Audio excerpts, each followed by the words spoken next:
자, 여러분 안녕. 자, 안녕하세요. 자, 오랜만입니다. 오랜만이고 방학 잘 보내셨죠? 자, 일단 저도 방학 때 되게 이런저런 일이 많이 있었는데 잘 처리하고 일단 즐거운 마음으로 학교에 복귀할 수 있을 것 같습니다. 여러분들도 건강하게 다시 볼 수 있어서 너무 좋을 것 같습니다. 자, 그러면 디딤영상 2학기 시작해 보도록 하겠습니다. 138쪽입니다. 38쪽이고 드디어 이제 역사가 근대로 이제 넘어갑니다. 넘어가기 위한 여러 가지 혁명들을 우리가 다루게 될 과정이고 지금은 미국 혁명, 그다음에 다음 시간에는 프랑스 혁명으로 쭉 이어나가게 될 겁니다. 굉장히 버라이어티한 내용들이 많이 있으니까 또 재미있게 공부해 주셨으면 좋겠습니다. 자, 아메리카의 민주공화국이 성립이 되다. 우리나라 헌법 제1조 1항 기억하시죠? 그거랑 똑같은 자 민주공화국이 나와 있습니다. 여기 보시면은 미국은 초창기에는 여기 있는 별이 13개였죠. 근데 지금은 거의 50개가 됩니다. 자, 그 이유가 뭘까 보도록 하겠습니다. 미국 혁명. 자, 17세기부터 영국인들은 종교적 자유나 경제적 기회를 찾아 자, 북아메리카로 이주하게 되었습니다. 여러분들 원래 영국은 총교도 많이 있었죠. 근데 그게 막 박해를 받았잖아. 그러니까 종교적 자유를 찾아서 자, 머나먼 바다를 건너서 자, 아메리카 대륙으로 많이 이주했죠.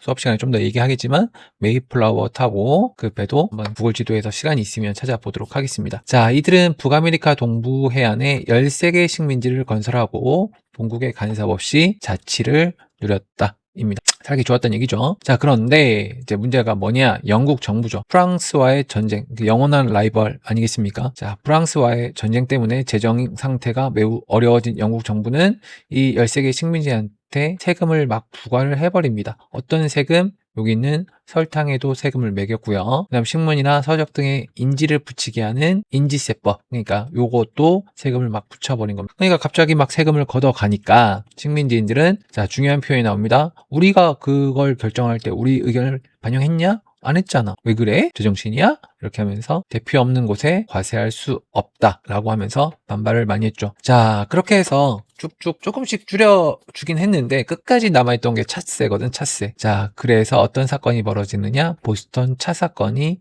벌어집니다. 여기도 나와 있지만 자, 그러니까 갑자기 막 들고 일어나니까 영국 정부는 보스턴 항을 봉쇄하는 등 강경 대응합니다. 그러니까 이제 식민지인들은 결정을 해야 되는 거죠. 어떻게 굴복할 것이냐 아니면 싸울 것이냐. 자, 그 회의를 대륙회의라고 하고 대륙회의를 열어서 결국 맞서기로 결정을 합니다. 자, 그러면서 영국의 억압이 이어지던 중 자, 식민지 민병대와 영국군이 충돌하면서 독립전쟁이 시작되었고요. 그러니까 이제 독립해야 되는 거지. 영국한테서 독립을 해야 되는 겁니다. 자, 식민지 대표들은 자, 그 유명한 조지 워싱턴을 총사령관으로 임명하고 자, 독립선언문을 발표하였습니다. 가장 중요한 문서인 여기 있는 독립선언문. 요거는 수업 시간에 깨알같이 분석을 하도록 하겠습니다. 자, 식민지 군대는 전쟁은 초기엔 열세였으나 자, 워싱턴도 활약을 했고 1대1로 싸웠겠습니까? 영국이 얼마나 적이 많은데. 그래서 프랑스 등 에스파냐 등 여러 나라들이 지원을 막 해줍니다. 그러니까 살면서 적을 만들면 안 돼요. 상대방을 존중하고 그다음 상대방에게 최대한 잘해주고 그러면 나중에 그게 언젠가는 자신에게 돌아옵니다. 그래서 상대방한테 잘해주는 습관을 많이 들였으면 좋겠습니다. 이건 개인적으로나 국가적으로는 다 불변에 진립니다. 자, 그래서 결국 전쟁에서 승리했죠. 그래서 식민지인은 영국과 파리 조약을 맺어 드디어 독립을 인정받게 되었습니다. 미국이 영국으로부터 독립을 했습니다. 자, 그럼 139쪽 가보면 자, 그러면 독립을 했으니까 이제 나라를 어떻게 만들 것이냐 회의를 했겠죠. 자, 독립한 13개 식민지 대표들은 자, 원칙이 3개가 있습니다. 연방주의, 공화주의, 삼권 분립. 이 원칙에 기반을 둔 헌법을 제정하게 됩니다. 자, 연방주의란 건 여러분들 미국 좀 알죠? 연방정부 있고 그 다음에 지방정부 있고 이게 두 개로 나누는 겁니다. 그래서 중앙정부와 지방정부가 나눠져 있는 정치 조직인데 중앙은 외교와 군사권 등을 가지고 전체 이익을 대변하고 일단 주정부는 지방정부는 독자적인 권한을 인정한다. 이렇게 두 개로 나누는 거죠. 자, 그 다음에 공화정은 여러분들 다 아시는 것처럼 우리나라 헌법 제1조 1항이 민주공화정이죠. 왕 없습니다. 상권분립 여러분들 잘 아는 거고 이거 3개에 둔 헌법을 제정하였고 자를 통해서 연방 정부가 구성이 되고요. 세계 최초. 자, 그러면 공화정인데 어떻게 운영을 할 것이냐, 누가 짱이냐? 자, 드디어 민주가 나옵니다. 민주. 그러면 왕은 없는데 누가 권력을 가질 것이냐? 백성민, 국민들이 권력을 갖는 정치 형태인 민주공화국이 나오게 됩니다. 이게 세계 최초래요. 세계 최초의 민주공화국, 아메리카 합중국, 미국이 탄생을 하게 됩니다. USA. 그리고 총사령관이었던 조지 워싱턴이 초대 대통령이 되죠.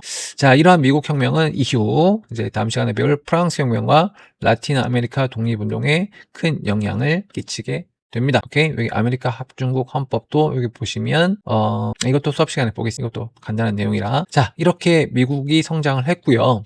성장을 할 건데 보세요. 자, 미국이란 나라가 요거죠. 요건데 원래 초창기에 있었던 13개의 주는 이쪽입니다. 이쪽이 동부 해안이죠. 그래서 이쪽입니다. 이쪽. 그래서 북아메리카 동부 해안의 13개 식민지니까 이쪽입니다. 이쪽이고, 그리고 지금의 미국이 되기 위해서 쭉 이 방향으로 서부 개척, 영토 확장을 해 나갑니다. 자, 그래서 원래는 이쪽이었는데 쭉쭉쭉 서부로 세력을 넓혀서 1840년대 말에는 태평양 연안까지 영토를 확정하였다. 여러분들 다 알고 있는 거지만 다시 한번 써볼게요. 요거 바다 이름 뭡니까? 대서양이죠. 대서양. 이쪽 바다 이름 뭡니까? 이게 태평양. 자, 그래서 이쪽으로 영토를 확장을 한 겁니다. 태평양 연안까지. 이해되시죠? 자, 이로써 거대한 영토와 자원 시장을 갖춘 국가로 성장을 하였습니다. 자, 19세기 유럽의 기근과 정치 혼란을 피해 많은 사람들이 미국으로 이주했다. 그냥 미국이 잘 나가니까 자, 이주민들이 많아지는 거죠. 아시아와 라틴 아메리카 등지에서도 이 이민을 많이 옵니다. 자, 그러니까 미국은 굉장히 이민자들의 나라라고 할 정도로 굉장히 많이 이민을 해왔고요. 자, 미국은 이러한 이민자들을 값싼 노동력을 활용해서 산업을 발전시키면서 강국으로 성장하는 기반이 마련이 됐다. 이렇게 보시면 되겠습니다. 이거는 수업 시간에 볼게요. 오케이. 자, 그러면 일단 여기까지 하면 자, 되겠습니다. 이게 미국 혁명 얘기예요. 자, 그러면 여기까지 하겠습니다. 안녕.